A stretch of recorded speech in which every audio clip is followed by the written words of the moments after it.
Hi, everyone. Welcome to my podcast. Today, I'm joined by Shawna B, the designer and face behind the SMOKKE Show company. Welcome, Shawna. Thank you. Thank you for having me. Oh, no, my pleasure. Thank you so much for being here. I love what you're doing. I think your company is so fun and amazing, and your designs are just so and we talked about this briefly before. It's a combination between updated and fun, but also with like a classic element. And I think that's so cool. Right. Yeah. Thank you. You're welcome. So tell me about the company, SMOKKE Show. So I'm a pretty new company. I started in 2019. So when COVID hit, all the factories and everything were shut down. So I took a break. I'm also a nurse, so I did some travel nursing during that time.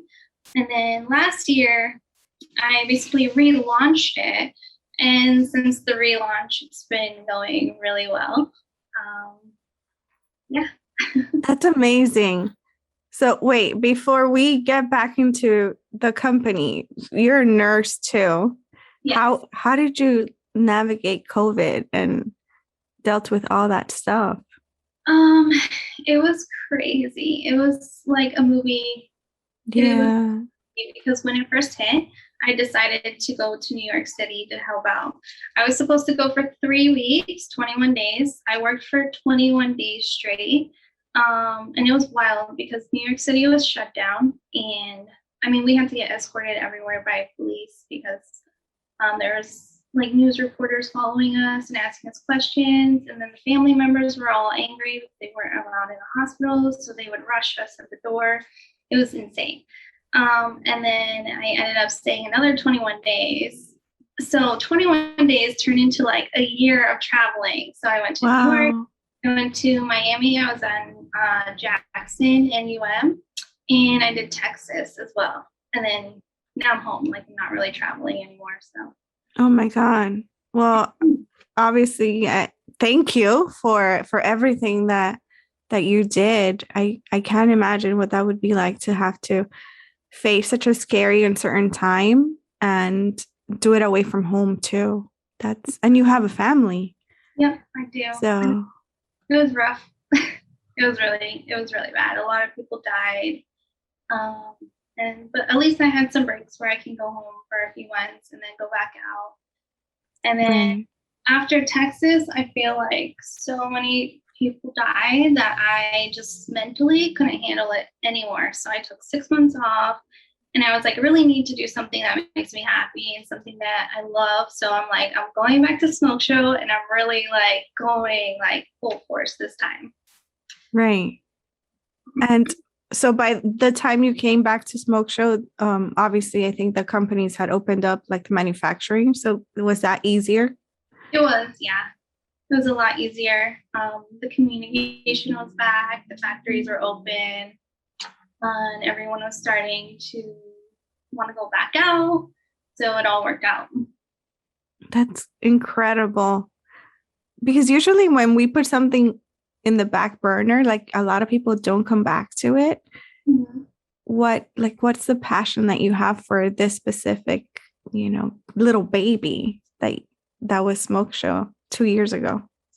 So I think when I first started it, I was completely overwhelmed. Like it was so much fun. I fell in love with everything because I did the site.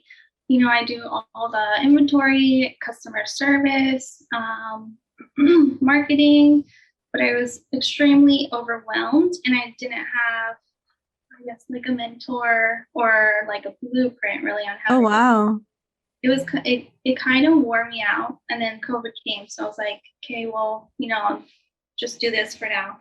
And then after COVID, I just really realized like life is all about doing what you want to do and whatever like makes you happy, and just do something you're passionate about, because why else are we here? So that's how why I revived it, because I love that side of everything. I like being creative and dealing with people and visionaries and creative artists and collaborating with people. So I was like, I need to make this happen because I think if anything good came out of COVID was that wake up call that a lot of us got. Like, you're here now. Because I feel like I went through something like that too. Miami Lit has been around for 5 years, and it was a literary magazine at first, and then I wasn't really feeling it. So I put it in the back burner for a couple of years. And then last year I was like, you know what? It's time for it to come back. What am I waiting for? Not last year, 2020, whenever that was. It feels like it was ages ago. But at the same time, it feels like it was yesterday. It's weird. So your timeline is like almost in sync with mine. Yeah, exactly. Yeah, that's so true. Yeah. What has been your process like in all of this, especially the design aspect? I really want to learn about that. So that's one of the easiest parts of it. Really?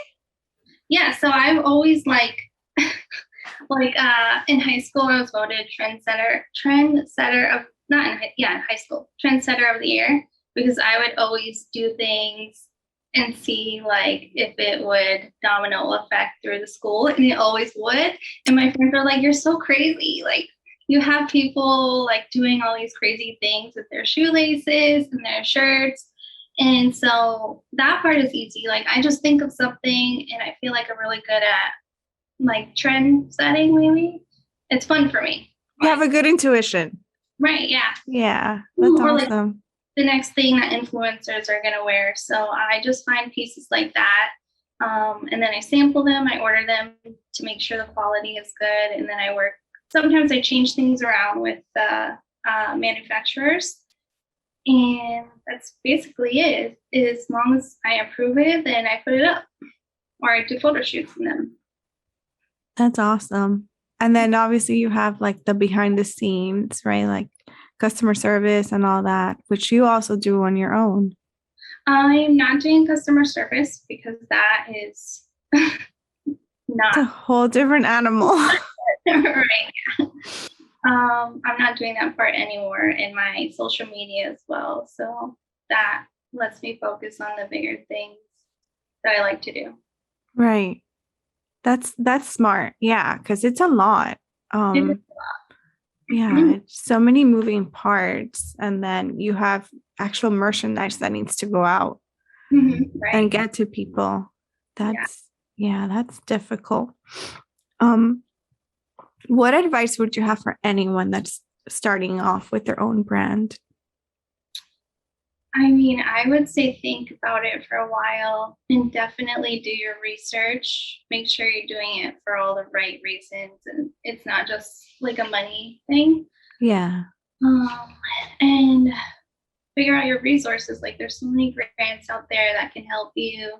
I mean, the main thing is probably finding a mentor to guide you through the process so that you don't really have to do unnecessary like trial and errors. Right. I think that's really helpful. And then the resources, of course. But you didn't have a mentor, right? Like you had to go through it all on your own. Yeah, I'm stubborn. I had to learn. Yeah, no, same. I didn't really have a mentor either. Just kind of like go with it. Yeah, because. But if you think about it, if you did have a mentor, do you think it would have been a lot easier in the beginning? Maybe. I don't know. I mean, logically speaking, yes, right? Like it should have been easier. Yeah. But sometimes I feel like things just are the way they are. And, and you just, because maybe if I would have had that as a requirement, it would have taken even longer, or who knows what would have happened. You know what I mean? Because sometimes there isn't a mentor for you. That's true. Yeah. Yeah. So it's interesting. Like I always ask people about that stuff, like how different do you think it would have been if you had someone to kind of like show you the ropes or at least listen? Because it's such an isolating process to start something from nothing. It is. Yeah. Yeah. I think it is isolating and it's hard to, like, you can't just talk to your friends about it because they're most likely not doing the same thing as you're doing. So it's like, I feel like for me, it would have been better to have a mentor, maybe because I have like the marketing aspect that I have to do. Right. And learning how to do that was very expensive because I didn't know how to do it. So I was spending a lot of money in the beginning until I figured it out. Yeah. Yeah, that's like a whole different animal. Yeah, it's a beast. Yeah, for sure. And that makes me nervous. Like marketing, like my hands are sweating. Like, no, that is not my strong suit at all, as I'm sure you could tell. So tell me about the name. Well, so smoke shows like you're so hot, there's smoke coming off of you. I love it. I love it. And it sounds like edgy and not like too girly, a little rebellious, but sexy. Yeah. Yeah. Did you come up with it quickly? No, it's a saying. People use the phrase all the time. I think it's more of like a Cali thing. Yeah. But so when I was pregnant with my daughter, who's 7 now, I guess I was a little bit depressed because I had to stay with my mom because her dad was in the army and he had to leave. So I was just a little bit depressed, and I had a maternity shoot, and it was my friends that were there helping me. My friend did my makeup, and they put the shoot together, and the MUA was like, "Oh, smoke show," and that's the first time that I heard it, and I was like, "Wow!" Like, it's crazy how one word or like one experience can really change the way you feel. And then it just kind of stuck with me. So, I love that story. yeah. Oh, that makes the name that much more special. That's so cool. Yeah, I don't think I've told anybody that story. I love it. Yeah. And it makes so much sense now. It really fits with your brand, because the way the clothes look, it really looks like you would put them on and just feel good, Yeah. Yeah.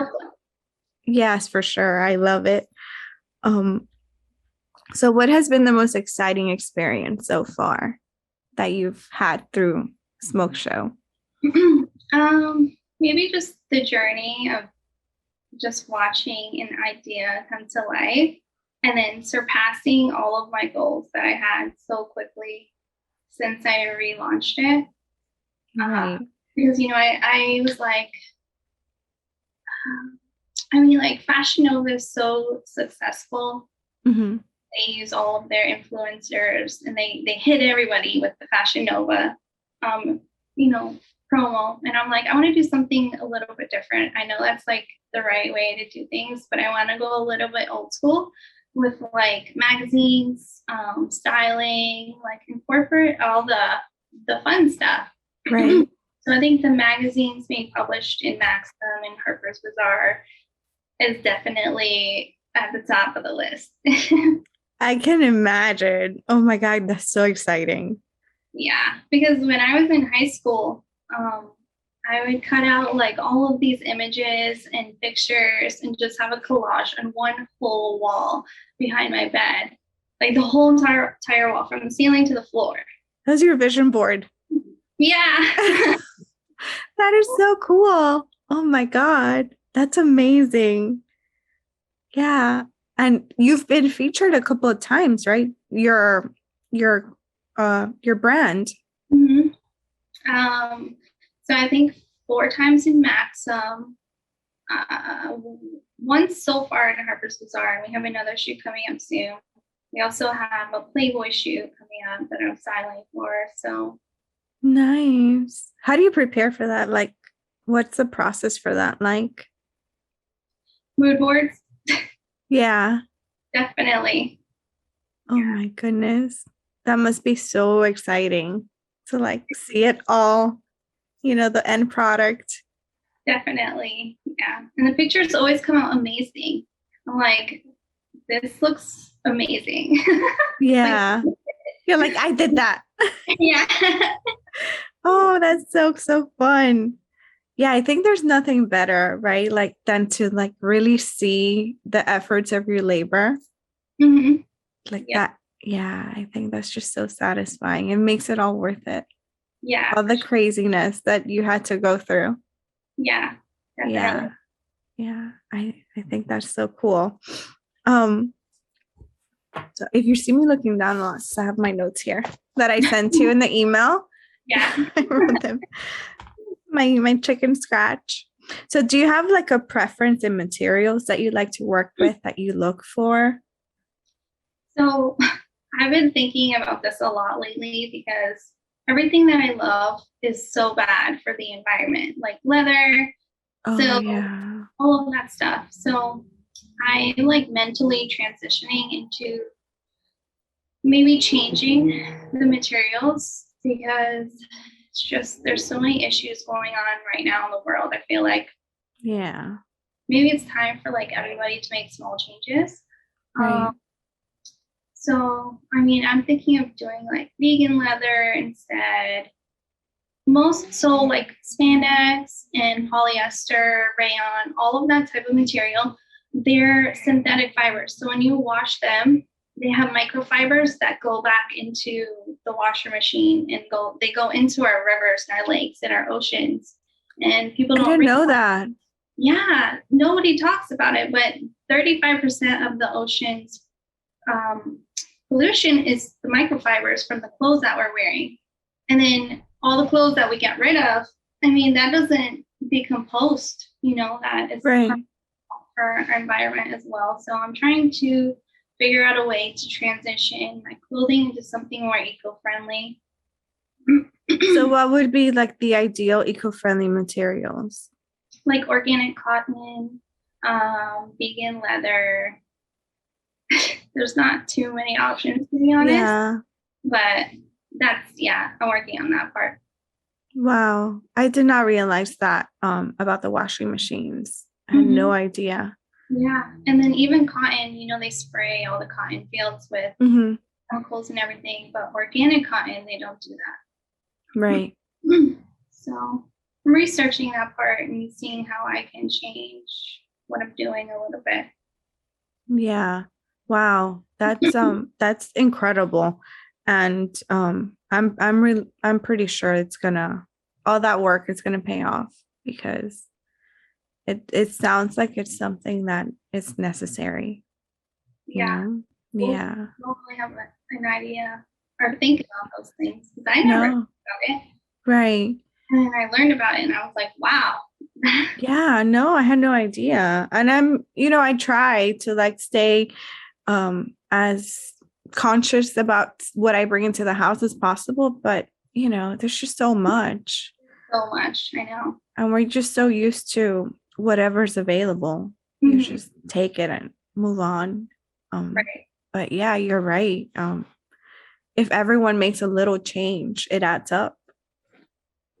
Yeah. Yeah, Especially right now. exactly. Oh my goodness, especially right now with everything happening. So how do you feel when you see someone wearing your clothes? It's the best. Like when I get those unexpected like Instagram tags of Mm-hmm. people, random customers tagging me, it like re-motivates me or like reignites the fire. I'm like, yeah, like this is really a great feeling. I love it. Yeah. Oh man, that I know that must be so exciting. It So is. we lightly talked about trends and being trendy and staying ahead of the curve, but what do you think about trends in general, like trendy pieces? So trends, I mean, trends are fun. Trends though are fun. It's great like business wise because they sell so quickly, but it's still fast fashion. So I feel like that's kind of dying out. uh, Yeah. Also, another thing is there's something called Cinderella Syndrome where all these girls are buying pieces and taking pictures and then returning it. Really? Yeah, because they don't want to. So Cinderella Syndrome is like you don't want to be seen in the same thing twice. You know, a lot of us are like that, or won't post a picture in the same thing. So that's called Cinderella Syndrome. And I'm seeing it a lot lately and getting a lot of returns after they're posting in them. So I'm a little bit annoyed with trends right now. So I wonder, how do you navigate that from a business perspective? I mean, you can't really do anything about it. Yeah. You have that right to return something within however, right. you know, so. That's so bizarre. The only thing I can do is change it to where I can make maybe timeless pieces where they won't want to return it, because it's not a trend. It's something that never really goes out of style. Right. Yeah. Like, that's how I feel about trends right now. In a nutshell. Yeah. That's so interesting, because I mean, from someone who's not in this world, like when I look at your brand, I just see all the exciting things, you know what I mean? Like all the beautiful pieces and how fun it must be to live in this world. But then you mentioned things like this, and it's just, there's so much going on behind the scenes. Mm-hmm. Like I would have never thought that would be a thing, you know? Definitely a thing. Yeah. I know it looks like everything is great on the outside, but then there's all of these obstacles, but the madness. Yeah. Oh man. Do you think that places like Fashion Nova, I forgot the name of the other big one that Pretty Little Thing. Maybe, yeah. And is it Shane? Shein, yeah. Right. Like, do you think places like that contribute to this obsession we have with like fast fashion and the quick turnout? Yeah, for sure. Because they're like the leading brands. Yeah. Clothes and fast fashion. And they have all the top influencers, I feel like, promoting it. So yeah, right. 100%. Do you, through your company, seek influencers and stuff like that? It depends. I prefer to work with people who are local that I can work with like hands-on and really build like a team with. And I feel like a lot of influencers, for female influencers, their followers are fake, or their likes are fake, or they just have a bunch of men following them because they're beautiful women. So I prefer not to really work with an influencer unless it's someone famous, like, you know. Right. Really, of course. But I prefer not to, actually. Yeah. And it shows, because when I look at your company, especially on social media, like it feels like it's a real place, for lack of a better term. You know what I mean? It's not this concocted company where it's just, here, buy some clothes. Right. It's very authentic, and you can see there's someone behind it, and there's a team that really cares for each picture and the way the clothes are portrayed. Yeah, definitely. I believe in like, I envisioned it to be more a movement, and a collaboration than just materialistic thing, I guess. Yeah. I'm so excited to see like where all this goes, because you're already creating something so different. Thank you. Yeah, it's exciting times. So let's talk about the Bare Knuckle Fight Club. Am I saying that correctly? Yeah. Okay, perfect. So you're a sponsor. Mm-hmm. How did that come about? So I'm a sponsor of one of their fighters, not the actual. Yes. Sorry. Thank you. I should have been more specific. It's okay.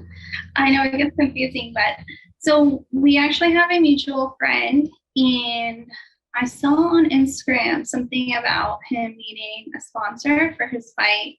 It was his first fight with Bare Knuckle. So I reached out and I checked out Bare Knuckle, and it was saying it was looking for sponsors, and it looked really interesting, actually. I'm like, wow. So these guys, they box with nothing on their hands, so they're bare knuckles, so it's bone to bone, and it just seemed exciting to me. So we spoke about it, and then we agreed to work together for his first fight. And I went to the fight, and it was so bloody and exciting, and I just fell in love with the sport from then, and we continued to work together from there as well. It's amazing. I had never heard of it until like I was introduced to it through you, and it looks crazy in the best of ways. Like, I can't believe these people are real. Look what they do. Oh my goodness. It reminds me of, way back in the day in Rome where they would be like gladiators. Yeah, the gladiators. It's just so barbaric and bloody. Yeah. But especially now, I feel like there's such a space for that psychologically in our society. Yeah. Like to have a space where all these things can be worked out physically in a safe way. Right. Yeah. I guess it was illegal for a long time. And then just recently it became legal. Right. So, is there a reason why they like to fight with their bare knuckles? It's kind of like a stupid question, but I have to ask. I don't know. Maybe it's like street fighting, I would assume. Okay. That makes sense. Like that gritty brawl, just out in the street brawling type of fight. I don't know. Right. It just seems so, the way you put it, I think it's best. So barbaric. It is. Yeah. Wow. That's so cool. What experiences that you can tell us have you had through being a sponsored for this specific fighter?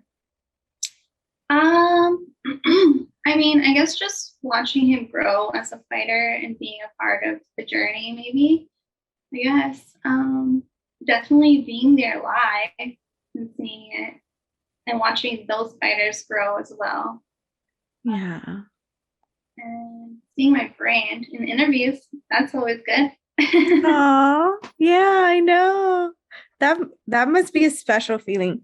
I can't wait for my turn soon, hopefully.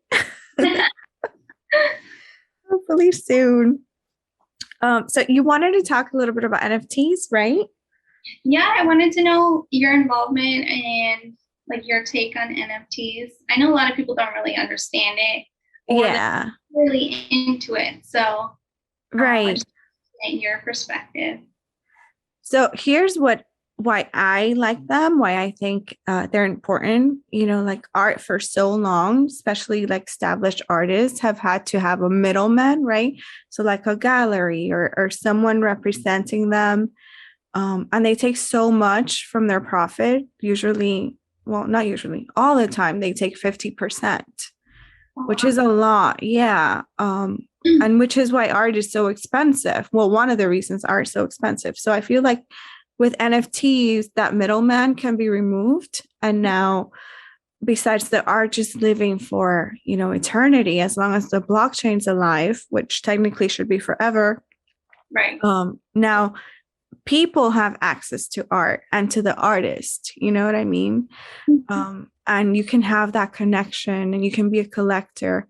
Like, I can't think of many other just regular folks that can say they own art. Right. The traditional way. Mm-hmm. And I think this way, it's a way where everyone can just kind of come together in a way that's reasonable money-wise. You're not spending, $10,000 on a piece. Right. So, yeah. So is it just digital or is it physical? It usually is just digital the way we're doing it. So the artist that we work with, Didi, she paints physical paintings. So if those get turned into NFTs, so they become the digital version. So if you're a collector and you purchase the first piece, you get to also have the physical. It's already included. Okay. Yeah. So in that sense, we're also doing something different from the norm. Because normally you just get the digital, which is fine. That's what people want. But because she works with the physical, medium, we extend that like courtesy to the collector so they can have it too. Okay, that's really cool. Yeah. So where do you sell them? Is it OpenSea? Yes. Yeah. Okay. Right now they're in OpenSea, and we're working on getting them on like other platforms like Rarible, and there's another one. I can't recall the name right now. But yeah. That's really That's cool. where they're at. Artists are always kind of struggling to get or overlooked, I feel like. And this is a great way for them to really do their thing. Yeah, exactly. I agree. I mean, it's so hard that saying, the starving artist, Right. you know, it's always true. Like there's always just a small handful that can actually put food on the table. Right. And I think this way, you know, everyone can get a piece of the pie, the artist, people being exposed to art. And, you know, it makes sense to me. Yeah. I know it's hard for people to understand. It is, yeah, but Yeah. I definitely support it. I'm glad that you're doing that and creating awareness for it. I know Thank you. a lot of people have so many questions, and so many people aren't even aware of NFTs yet. Yeah. It's a special time to get involved because it's just so new. Yeah, I know. It's funny. Someone the other day said, an expert in NFTs. And I'm like, how can you be an expert in something that doesn't exist? You know, like that hasn't fully like developed yet. Yeah, exactly. Maybe you're very knowledgeable, but expert? I don't know. So yeah, it's exciting to dive in now. Yeah, for sure. For sure. We're super excited. We actually have an event next Thursday where Diana will be doing live painting. Okay. And that one will be turned into an NFT. And we're going to have like a gallery showing the physical NFTs or the physical pieces, and then an online gallery. Yeah. Cool. Where's the event? It's down here, so hopefully you could come. It's in the Grove by Coral Gables. Okay. Yeah, in a restaurant there. Okay. That's like a restaurant / gallery. Yeah, it's gonna be super fun. I'm excited. Yeah, I'm really excited. That's really cool. Thank you. Yeah, it's I'm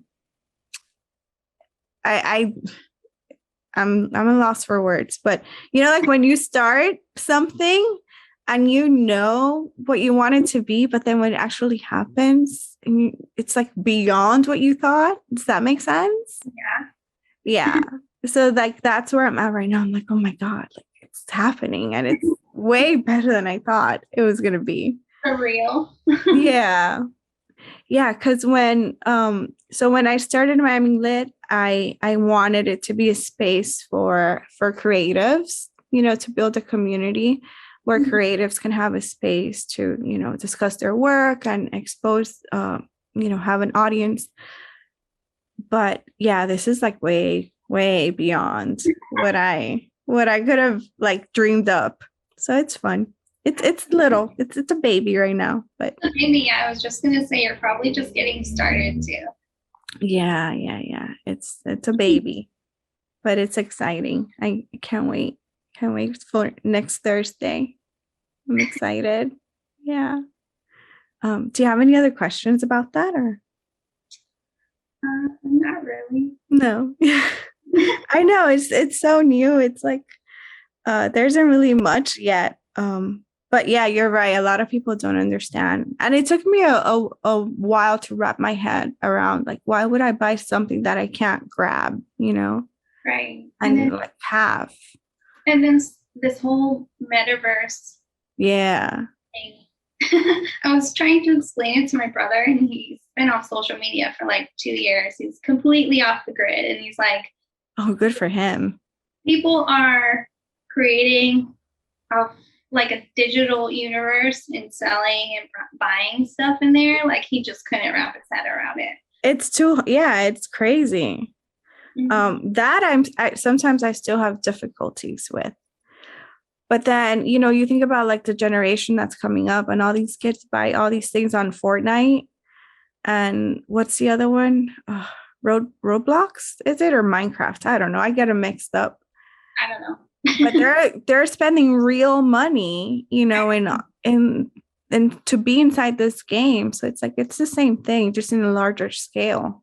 Yeah, and they're way ahead of us. Like I brought up NFTs to my son who's 12, and he's like, you know what? I already have 2 NFTs, and I was like, what? That is so cool. You're showing them to me on OpenSea, and I was like, when did you do this? And how do you even, like, you never told me? It's just like normal life for them. It's not they get it like this because it's their world. It's crazy. That's so exciting. He has 2 of them already. That's amazing. Oh my goodness. Oh, you must be proud. He's like ahead of the curve. Yeah, he's super smart. He surprises me every day. But that's I was like, so sweet. You know. Yeah. Oh my God. Okay, so I'm gonna have to send you a link of ours so you can show him and he can give us some feedback. Yeah, for Be sure. a critic.